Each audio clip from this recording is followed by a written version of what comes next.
রাশেদ খান। তার দাবি, ডক্টর ইউনূসকে ক্ষমতালোভী হিসেবে প্রমাণ করার অপচেষ্টা চালাচ্ছেন সার্জিস। কিন্তু হঠাৎ সার্জিসের বিরুদ্ধে কেন এমন অভিযোগ? বিস্তারিত আরিফ হাসানের প্রতিবেদনে। ২৯ মার্চ প্রধান উপদেষ্টা ডক্টর মোহাম্মদ ইউনূসকে নিয়ে সামাজিক মাধ্যমে একটি পোস্ট করেন জাতীয় নাগরিক পার্টি এনসিপির উত্তরাঞ্চলীয় মুখ্য সংগঠক সার্জিস আলম। সেই পোস্টে তিনি ডক্টর মোহাম্মদ ইউনূসকে আগামী ৫ বছরের জন্য বাংলাদেশের একটি নির্বাচিত সরকারের প্রধানমন্ত্রী হিসেবে পাওয়ার আকাঙ্ক্ষার কথা উল্লেখ করেন। সার্জিস লেখেন, প্রফেসর ডক্টর মোহাম্মদ ইউনূসের মতো একজন স্টেটসম্যানকে ৫ বছরের জন্য বাংলাদেশের একটি নির্বাচিত সরকারের প্রধানমন্ত্রী হিসেবে পাওয়ার আকাঙ্ক্ষা আমার আজীবন থাকবে।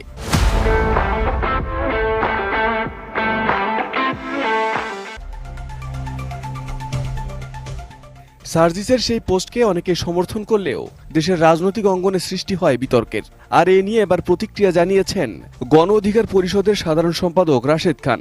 অভিযোগ তুলেছেন, ডক্টর মোহাম্মদ ইউনূসকে ক্ষমতালোভ হিসেবে প্রমাণ করার অপচেষ্টা চালাচ্ছেন সার্জিস।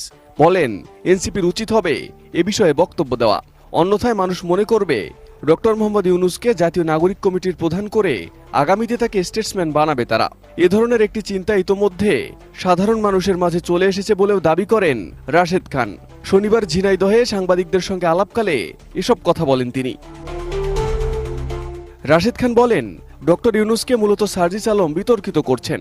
সার্জিসকে নিয়ে অনেক বিতর্ক রয়েছে বলে উল্লেখ করেন তিনি বলেন যে সার্জিস কয়েকদিন আগে বলেছিল মানিব্যাগ খালি ধার করে চলছি, সে এখন শত শত মাইক্রোবাস নিয়ে শোডাউন দিচ্ছেন।